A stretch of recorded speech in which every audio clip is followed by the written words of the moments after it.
Hello students, welcome back to my YouTube channel knowledge share 73। तो आज हम आप लोगों को बताने वाले हैं डेटा मैनेजमेंट में जो डिफरेंस है किस चीज़ का, ओलैप का और ओएलटीपी का। तो ओलैप का क्या डिफरेंस है और ओएलटीपी से कैसे डिफरेंस है, इस चीज़ को आप लोगों को हम बताने वाले हैं।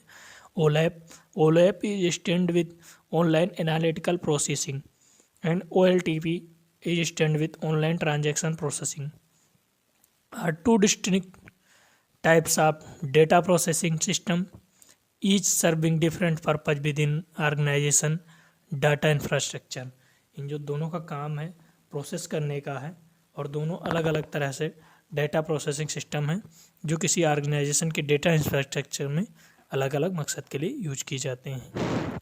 ओके स्टूडेंट्स, और यहाँ पर जैसे हम बता रहे हैं आपको हेयर कंप्रिहेंसिव कंपैरिजन, तो यहाँ पर जो तुलनात्मक इकाइयाँ हैं वो यहाँ नीचे जस्ट बताई गई हैं। जैसे कि हम बता रहे हैं आपको OLAP stand with online analytical processing. इसका पर्पज क्या होता है, मकसद क्या होता है? फैसिलिटेट कॉम्प्लेक्स डाटा, जो मुश्किल डाटा एनालिटिक्स होती है, एनालिसिस, जो इनको फैसले लेने के लिए, मेकिंग प्रोसेसेस, मतलब फैसले लेने के लिए या इसे आसान बनाने का काम करती है। और इसके ऑपरेशंस क्या क्या हैं? Operations perform complex query involving aggregation trends and historical data analysis। ये क्या करता है? एग्रीगेशन ट्रेंड और हिस्टोरिकल जो डेटा एनालिसिस होते हैं या एनालिसिस वाले जो मुश्किल क्वेरीज हैं उन्हें करता है। और इसकी विशेषताएं क्या क्या हैं? सबसे पहले क्या करता है? स्टोर एग्रीगेट और historical data after in multi dimensional scheme like star soft snowflake schema database. जो इसकी खासियत है, एग्रीगेट हिस्टोरिकल डेटा स्टोर करता है। ये सबसे पहली बात, मतलब आपका कोई डेटा है उसे ये स्टोर कर लेता है। अगर स्टार या जो आपका कोई स्नोफ्लैक डेटा या स्कीमाज हैं उन्हें अपने पास में स्टोर करके रखता है। अब इसके एग्जांपल कौन कौन से हैं वो चीज़ आप लोग भी जान लेंगे साथ साथ में। और परफॉर्मेंस कैसी रहती है इसकी, डेटाबेस जो डिज़ाइन है उसको सबसे पहले हम जानेंगे। और डेटाबेस डिज़ाइन क्या क्या है इसकी? एनालिटिकल जो इसका सिस्टम है, employ demoralized schemas to optimise read perform to for analytical queries. जो इसकी एनालिटिकल क्वेरीज के लिए जो रीड परफॉर्म को लेकर के जो इसका सिस्टम है वो बेहतर बनाने के लिए या डिमोनेटाइज स्कीमाज का इस्तेमाल करता है। और इसकी परफॉर्मेंस कैसी होती है? तो स्टूडेंट्स, अब हमारा परफॉर्मेंस के बाद में क्या आएगा? एग्जांपल इसके कौन कौन से हैं? बिजनेस इंटेलिजेंस के लिए इसे उपयोग किया जाता है, टूल्स बनाने के लिए इसे उपयोग किया जाता है, डेटा वगैरह या फाइनेंशियल रिपोर्टिंग सिस्टम के लिए इसे यूज किया जाता है। तो इसके बारे में आप लोग जान चुके हैं। अब हम लोग जानेंगे ओएलटीपी के बारे में। ओलैप के बारे में आप लोग जान चुके, अब ओएलटीपी के बारे में आप लोग जानेंगे। ओके स्टूडेंट्स, चलिए शुरू करते हैं ओएलटीपी के बारे में। ओके, तो अब हम इसके बारे में ओएलटीपी के बारे में जानेंगे। ओएलटीपी का काम क्या है? ये मतलब ऑनलाइन ट्रांजैक्शन प्रोसेसिंग है किसी चीज़ को भेजने का। तो इसके पर्पज क्या होते हैं? तो इसके पर्पज हैं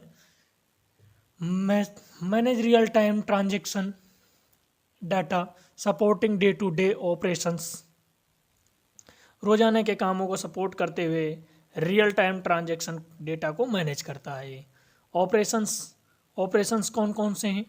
handles a large number of shorts atomic transaction such as insert, update and delete. इसका काम क्या है? इंसर्ट, अपडेट और डिलीट जैसे बड़ी संख्या में छोटे एटॉमिक ट्रांजैक्शन को हैंडल करता है। डेटा कैरेक्टरिस्टिक्स, जिसकी विशेषताएं क्या हैं? डेटा की जो खासियत है इसकी क्या है? Store current detail data with frequent updates, bar bar update के साथ साथ मौजूदा डेटा स्टोर को अपडेट करता है और स्टोर रखता है।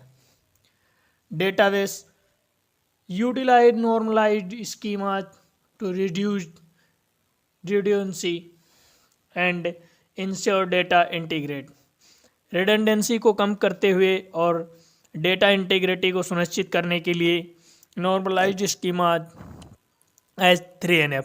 3NF के बारे में हम आप लोगों को जल्द से जल्द एक वीडियो लाने वाले हैं और इसके बारे में आप लोगों को बताएंगे कोई इस्तेमाल करता है और इसका क्या है। उसके बाद में इसकी जो परफॉर्मेंस, इसकी भी परफॉर्मेंस है। तो परफॉर्मेंस क्या है? Optimize for fast query processing and maintaining data consistency in multiple या मल्टी एक्सेस एनवायरनमेंट।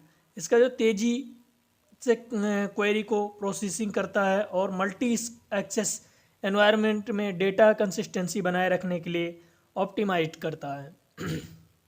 और इसके एग्जांपल कौन कौन से हैं? बैंकिंग सिस्टम में इसे इस्तेमाल किया जाता है, ऑनलाइन बुकिंग प्लेटफॉर्म में, retail point of sales system में, ऐसी जगहों पर इसे इस्तेमाल किया जाता है।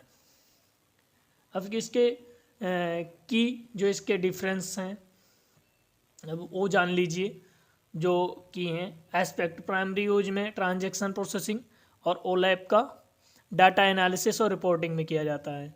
और इसका डाटा वॉल्यूम क्या है? टाइपिकली स्मॉलर करंट डेटा और ओलैप का large volume of historical data.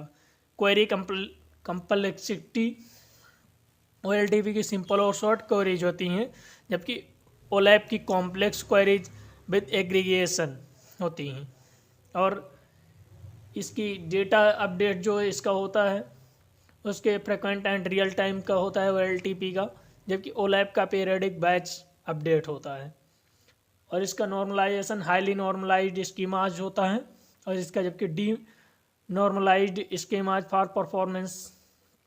और इसका यूजर कौन होता है? OLTP के यूजर्स होते हैं क्लर्क, ऑपरेशनल स्टाफ, जबकि ओलैप का एनालिसिस्ट या एग्जीक्यूटिव जो डेटा एनालिसिस्ट होते हैं वो करते हैं इसका, या डेटा एग्जीक्यूटिव वाले करते हैं इसका। और एग्जांपल के लिए OLTP का उपयोग कहाँ होता है? ATM सिस्टम, ई-कॉमर्स ट्रांजैक्शन में, और ओलैप का सेल्स ट्रेंड एनालिसिस और मार्केट रिसर्च में किया जाता है। तो थैंक यू स्टूडेंट्स, बने रहिए आप लोग हमारे साथ में। हम जल्द से जल्द डेटा मैनेजमेंट में अच्छा सा टॉपिक लाने वाले हैं। तब तक के लिए बाय बाय।